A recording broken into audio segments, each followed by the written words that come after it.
Queen Gorgo narrates about King Darius, leading his army of Persians into Greece in the Battle of Marathon in 490 BC during the first Persian invasion of Greece. The Athenian general, Themistocles, led his army against them at the shores.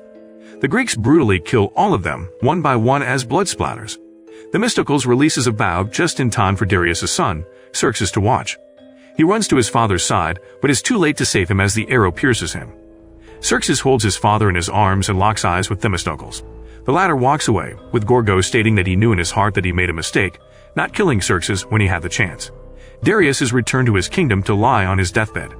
He and Xerxes are joined by Artemisia, Darius' commanding naval officer. In his dying moments, he tells Xerxes that it is best to leave the Greeks alone, for only the gods can defeat those beasts. Artemisia pulls the arrow out of his chest to end his suffering. For a week, Xerxes sits and mourns the death of his father. On the 8th day, Artemisia holds Xerxes and tells him that his father's last words were not a warning, but challenge. If only the gods can defeat the Greeks, he should become a god. Artemisia has Xerxes sent into the desert wearing chains until he walks into a cave with a pool of bright gold liquid. Xerxes steps in and emerges with a golden tinge and fiery red eyes, also hairless and much taller. Meanwhile, Artemisia kills off all of the former allies of the man that Xerxes used to be. He returns to Persia and stands before the citizens as he declares war. 10 years later, in 480 BC, Xerxes makes plans to lead his army on land through Thermopylae, while Artemisia is prepared to ready her navy at sea. The second Persian invasion of Greece begins.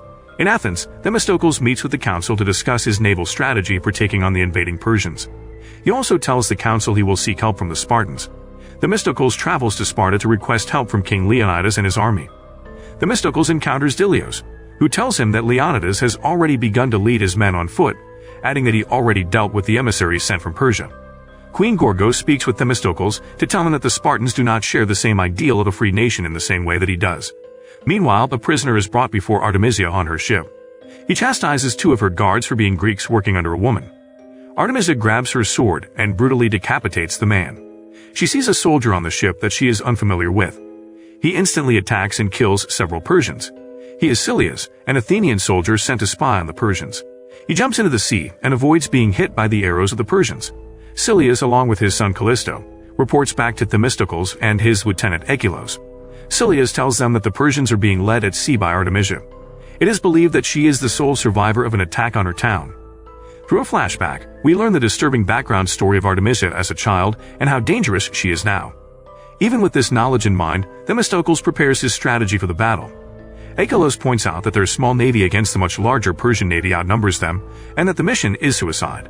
Themistocles, confident in his men, leads them all out to the Aegean Sea, where Artemisia is leading her navy.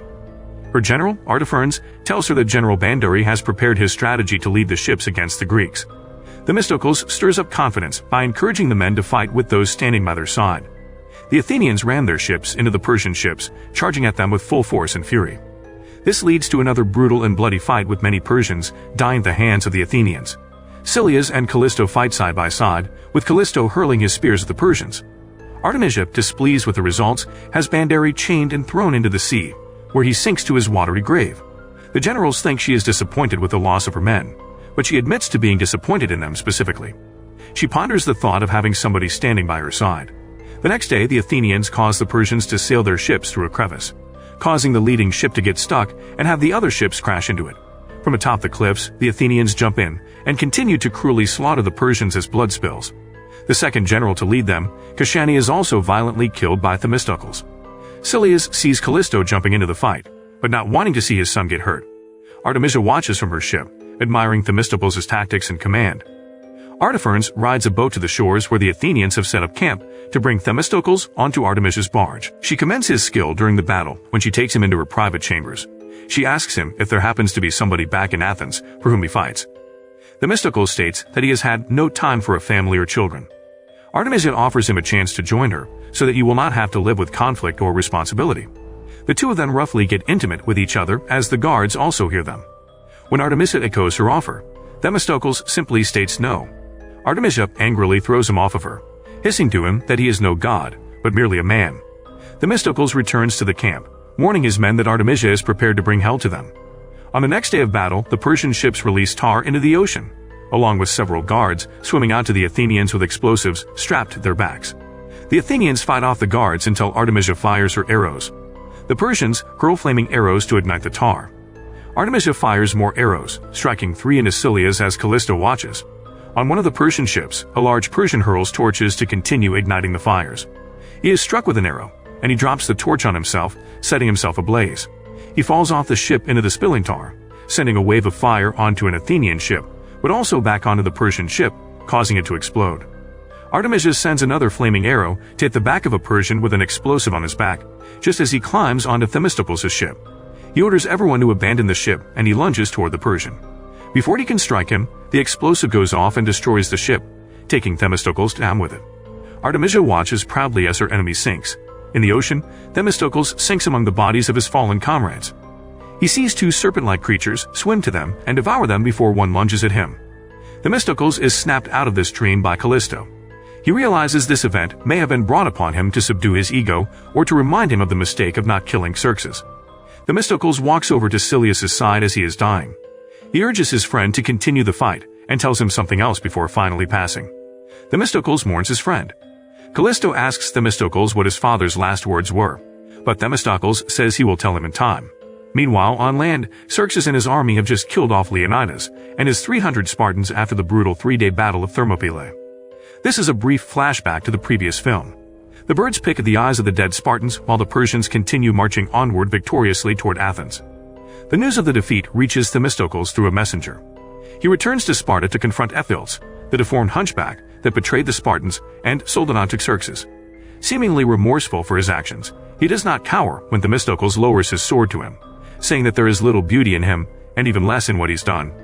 Ephialtes adds that Xerxes is leading his army to Athens, preparing to destroy it. Themistocles leaves him alive so that he may carry the message back to the Persians, saying that the Greeks will fight to the death. Themistocles goes to speak to Queen Gorgo. Dilios, now half blind, warns him to not expect a warm welcome. Gorgo is still mourning her husband, although Themistocles urges her to aid in the continuing battle. She refuses to send any more husbands, fathers, and sons out to be sacrificed any further. He hands her the sword of Leonidas, saying it belongs with her. Gorgo tears up at the sight of it. The Persian army takes Athens. Xerxes holds the head of Leonidas boastfully over the city as his men lay waste to the people and burn everything down. He continues to brag about his victory and states that Themistocles was nothing but a coward. Ephialtes returns to Xerxes and Artemisia to report that the Greeks are continuing to take their battle back into the sea, led again by Themistocles. Hearing his name and realizing he's not dead, Artemisia vows to end the Athenians once and for all. She leaves to prepare her command. Themistocles acknowledges that his men may be weary of continuing the fight, knowing they too would refuse to see any more bloodshed. He encourages them to act for themselves and leave now if they wished, so that they may maintain their freedom, but also encourages them to stay and fight. The limited number of Athenian ships face the huge Persian fleet at the sea in their final battle. Themistocles tells Callisto his father's final words, which was to say that he has earned himself a place at the table. Once again, both Themistocles and Artemisia are set to lead their men into battle. The climatic naval battle of Salamis begins. Their ships collide, and the Athenians charge against the Persians. Not ready to stand idly by, Artemisia wields her 2 swords and fights against the Greeks, mercilessly killing off as many as she can on her own. Themistocles rides his horse through the battle until he reaches Artemisia's ship. He reminds her of her earlier offer, stating that he still says no. Angered, she begins to fight him in a duel. They continue to fight until they hold both their swords at each other's necks. Themistocles continues to refuse the idea of joining Artemisia, and he tells her that it is time for her to surrender. We see Gorgo leading her army of Spartans, having been telling them the story from the beginning, leading into her own rousing speech as they come closer to surrounding the Persian fleet. In addition, armies from other allied nations join in the fight. Themistocles points this out to Artemisia as he still has her with his sword to her throat. He urges her to surrender. She chooses not to, and she grabs her sword to kill. But Themistocles quickly drives his sword into her stomach. Artemisia drops to her knees. In her final moments, she watches as the allied forces surround her navy. Xerxes, watching from the cliffside, turns his back on her. Artemisia finally collapses dead just as Gorgo and Dilios step onto her ship to stand by Themistocles. The film ends with the Spartans and Athenians banding together to defeat the Persians once and for all. It was later recorded in history that the naval battle of Salamis was one of the most decisive battles of the ancient world, and the allied Athenian-Spartan victory forced the Persians to retreat from Greece for good. If you like this video, please give us a like and subscribe. Thanks for watching.